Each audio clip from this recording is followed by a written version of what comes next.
بسم اللہ الرحمن الرحیم الصلاۃ والسلام علیک یا سیدی یا رسول اللہ وعلی آلک و اصحابک یا نور اللہ۔ درود پاک کے بہت زیادہ فضائل و برکات ہم نے دیکھے کہ درود پاک پڑھنے پر ہمیں کیا کیا انعامات ملتے ہیں، کیا کیا بشارتیں ملتی ہیں، کیا کیا کام بنتے ہیں۔ اسی طریقے سے جو لوگ درود پاک نہیں پڑھتے ان کے لیے بھی وعیدیں ہیں، ان کے لیے بھی جو ہے نبی کریم صلی اللہ علیہ وآلہ وسلم کی طرف سے فرمان ہے۔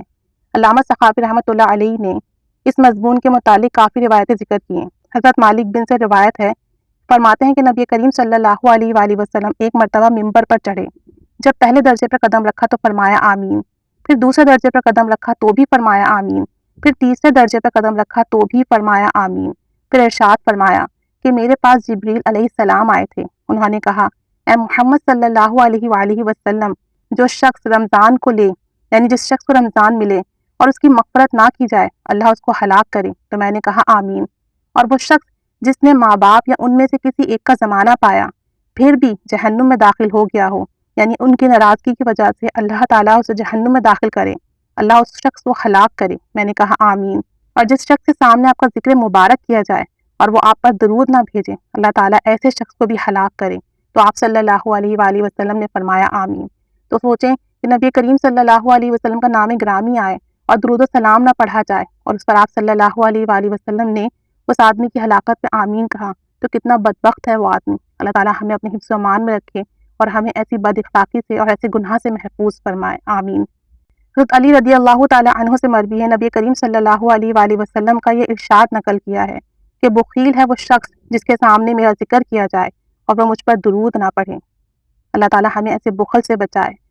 جو شخص حضور نبی کریم صلی اللہ علیہ وسلم پر درود نہ بھیجے جس وقت حضور پاک صلی اللہ علیہ وآلہ وسلم کا نام ذکر کیا جا رہا ہو، بس وہ پکا بخیل ہے، اور اتنا اضافہ اس پر ہے کہ وہ بزدل اور نامرد بھی ہے۔ اللہ تعالیٰ ہم پر رحمت کی نگاہ فرمائے، درود پاک پڑھنے کی توفیق عطا فرمائے اور ہمیں اس بخل سے محفوظ فرمائے، آمین۔ ایک اور جگہ ہے کہ حضرت عائشہ صدیقہ رضی اللہ تعالیٰ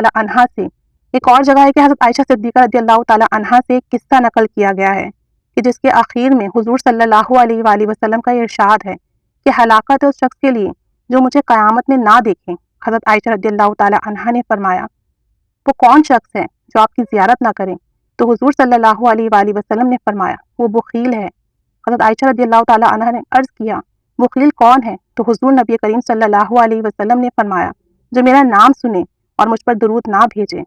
حضرت جابر سے بھی حضور اقدس صلی اللہ علیہ وسلم نے یہی ارشاد نقل کیا ہے کہ آدمی کے بخل کے لیے کافی ہے کہ جب نبی کریم صلی اللہ علیہ وآلہ وسلم کا ذکر کیا جائے تو وہ ان پر درود نہ بھیجے۔ حضرت حسن بصری رحمۃ اللہ علیہ کی روایت سے بھی یہی ارشاد ثابت ہے کہ آدمی کے بخل کے لیے کافی ہے کہ اس کے سامنے نبی کریم صلی اللہ علیہ وسلم کا ذکر ہو اور وہ ان پر درود نہ بھیجے۔ اور اس کے ساتھ ساتھ حضرت ابو ذر غفاری اور بقیہ صحابہ کرام سے بھی یہی ثابت ہے۔ اللہ تعالیٰ رحمت کی نگاہ فرمائے ہم پر، ہمارے تمام آل پر، ہماری تمام اولاد پر، ہم سب مسلمانوں پر کہ ہم نبی کریم صلی اللہ علیہ وآلہ وسلم کا ذکر کریں، ان پر کثرت سے درود و سلام پڑھیں، درود و سلام کو آگے پھیلائیں، درود و سلام کی دعوت دیں، اور اس بخل والے کام سے اللہ تعالیٰ ہمیں اپنے حفظ و امان میں رکھے۔ حضور نبی کریم صلی اللہ علیہ وآلہ وسلم کا ایک ارشاد ہے کہ یہ بات ظلم سے ہے کہ جس آدمی کے سامنے میرا ذکر کیا جائے وہ مجھ پر درود نہ بھیجے۔ یقیناً اس شخص کے ظلم میں کیا تردد ہے جو نبی کریم صلی اللہ علیہ وآلہ وسلم کے اتنے احسانات پر بھی نبی کریم صلی اللہ علیہ وسلم پر درود نہ پڑھے۔ حضرت گنگوہی رحمۃ اللہ علیہ کی سوانح عمر تذکرہ رشید میں لکھا ہے کہ جب عموماً متوسلین کو درود شریف پڑھنے کی وہ تعلیم فرماتے تھے تو کم سے کم 300 مرتبہ روزانہ پڑھنے کا کہا کرتے تھے، اور اگر اتنا بھی نہ ہو سکے تو کم از کم ایک تسبیح کا تو وہ لازمی ذکر کیا کرتے تھے کہ پڑھنا چاہیے۔ اور آپ فرمایا کرتے تھے کہ نبی کریم صلی اللہ علیہ وآلہ وسلم کا ہم پر بہت بڑا احسان ہے، پھر آپ درود بھیجنے میں بخل کیوں کرتے ہو؟ اتنی بے مروتی کس بات کی ہے؟ تو کم از کم روزانہ 100 مرتبہ درود پاک بھیجنا تو ہر مسلمان پر بنتا ہے۔ تو کثرت سے درود و سلام پڑھیے، اور جہاں ذکر مبارک ہو بار بار درود و سلام پڑھیے کہ اللہ اس کی برکتیں بھی عطا فرمائے اور ہمیں بخل سے بھی محفوظ فرمائے۔ درود و سلام پڑھیے، اس کی دعوت دیجیے۔ اس کے نہ پڑھنے پر نبی کریم صلی اللہ علیہ وآلہ وسلم نے ہلاکت کی دعا پر آمین کہا ہے۔ اللہ تعالیٰ ہمیں ہلاکت سے بچائے اور بروز قیامت آپ صلی اللہ علیہ وسلم کی زیارت نصیب فرمائے اور درود و سلام کی برکت نصیب فرمائے، آمین بجاہ نبی الامین صلی اللہ علیہ محمد صلی اللہ علیہ وآلہ وسلم۔